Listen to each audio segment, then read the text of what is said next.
بسم الله الرحمن الرحيم. السلام عليكم ورحمة الله وبركاته. ازيكم يا أجمل متابعين في الدنيا، يا رب تكونوا بخير. أنا أم مصطفى وده مطبخي وصفات وأصناف.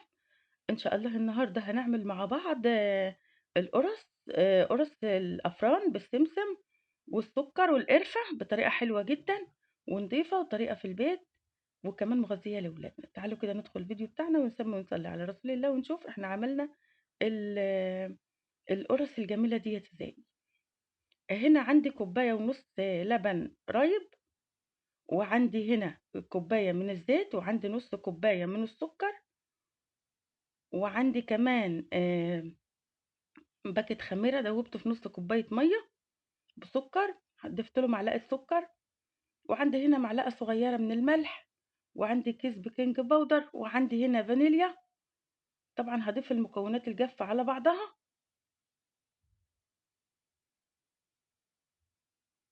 ضفت كده الملح والفانيليا والبيكنج باودر وقلبتهم كويس مع بعض. هنزل بقى في الزيت عليهم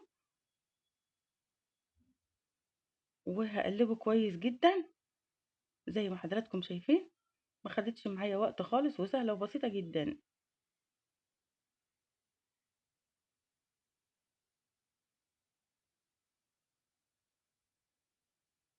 بدات بقى كده افرك فيها بايديا علشان ايه تبقى عامله زي حبات الرمل.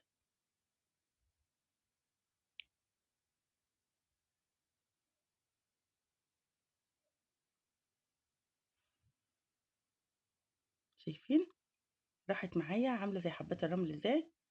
جبت هنا الخميره بتاعتي، طبعا انا كنت عاملاها مخمراها من قبلها ب10 دقايق.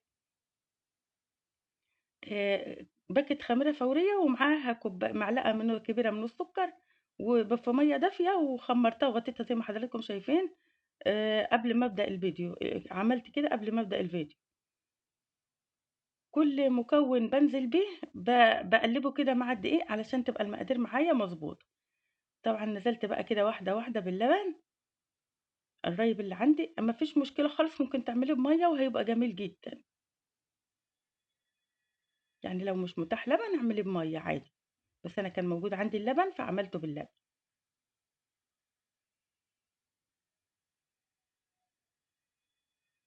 طبعًا خَد كمية اللبن الرايب اللي كانت عندي، الكوباية ونُص.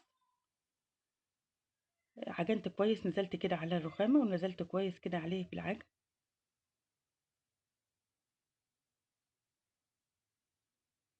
دي مش نواعم، ديّة القرص الطرية اللي بالسمسم. بقى أنتِ لو عايزة تنشّفيها في الفرن بتسيبيها شوية على نار هادية بتتحمّص وبتبقى جميلة ومع القرفة بتبقى حلوة جدًا.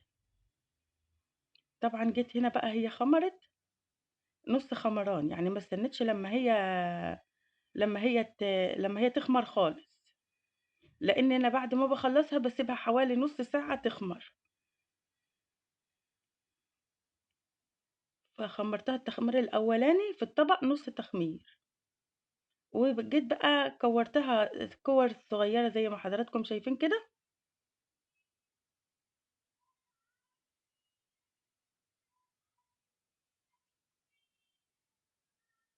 شايفين؟ طبعًا أنا كنت مستعجلة جدًا، فطبعًا هنشوفها بقى مع بعض دلوقتي.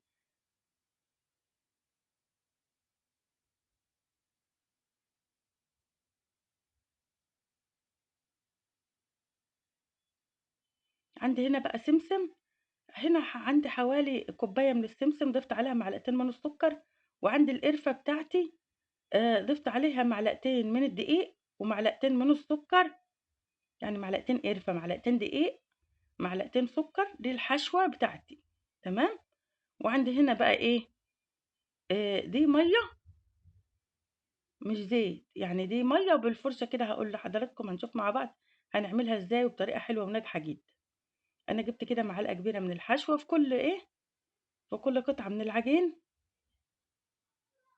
وحشيتها بالشكل اللي حضراتكم شايفينه ده أهو. شايفين؟ بافردها بالراحة جدًا،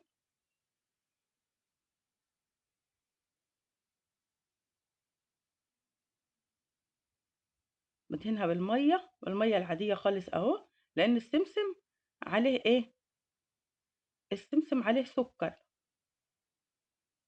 علشان إيه، علشان السمسم والسكر يتماسك مع يخلّي السمسم المَيّة بتخلّي السمسم والسكر يتماسك مع العجين، ما تسيبش منّي ولا تُقع في الفرن ولا أي حاجة. بالطريقة دي بقى كمّلت العجينة بتاعتي كلّها وكانت سهلة وبسيطة جدًا.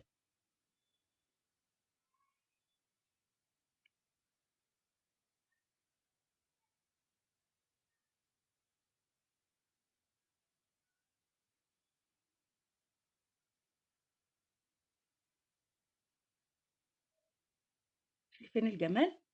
جمال ونضافة وما خدتش وقت ولا أي حاجة. طبعًا عندي بقى إيه، طبعًا أنا بعد ما باخلّصها فرد، حشيتها كلّها بالطريقة اللي حضراتكم شايفينها دي، شايفين؟ عملت معايا صاجين، حوالي صاجين، جميلة جدًا. سِبتها تختمر شوية، نُص ساعة، وبعديها ولّعت الفرن سخّنته وحطيتها في الصاج اللي في نُص الفرن طبعًا أنا باسوي في فرن البوتاجاز. طلعت معايا بالجمال والحلاوة ديّة. يا رب يكون الفيديو بتاعي النهارده عجبكم. السلام عليكم ورحمة الله وبركاته.